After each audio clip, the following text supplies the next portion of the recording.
সুপ্রিয় শিক্ষার্থী বন্ধুরা, স্টাডি ইন ইউকের দ্বিতীয় পর্বে আপনাদের স্বাগতম। এই পর্বে আমরা আলোচনা করব ইউকের ইউনিভার্সিটিগুলোর কোর্সের মেয়াদকাল এবং এস্টিমেটেড কস্টগুলো সম্পর্কে আলোচনা করব। ইউকেতে সাধারণত যারা পড়াশোনা করতে যায় তারা তিন ধরনের কোর্স করে থাকে। একটা হচ্ছে ব্যাচেলার কোর্স, আর একটা হচ্ছে মাস্টার্স কোর্স এবং পিএইচডি কোর্স। ব্যাচেলার কোর্সগুলো সাধারণত 3 বছর মেয়াদী হয়ে থাকে, মাস্টার্স কোর্সগুলো সাধারণত 1 বছর মেয়াদী হয়ে থাকে এবং পিএইচডি কোর্সগুলো সাধারণত 3 বছর মেয়াদী হয়ে থাকে।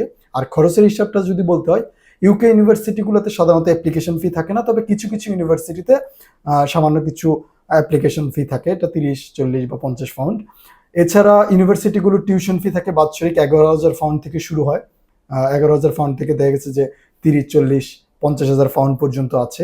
এছাড়া যে খরচগুলো আছে, যে আপনার ভিসা অ্যাপ্লিকেশন ফি ওদের হচ্ছে 490 পাউন্ড, এবং হচ্ছে ইমিগ্রেশন হেলথ শিওর চার্জ আছে, এটা হলো ইয়ারলি হচ্ছে 776 পাউন্ড, এবং আপনার ব্যাংক স্টেটমেন্ট দেখাতে হবে মোটামুটি 30 থেকে 35 লাখ।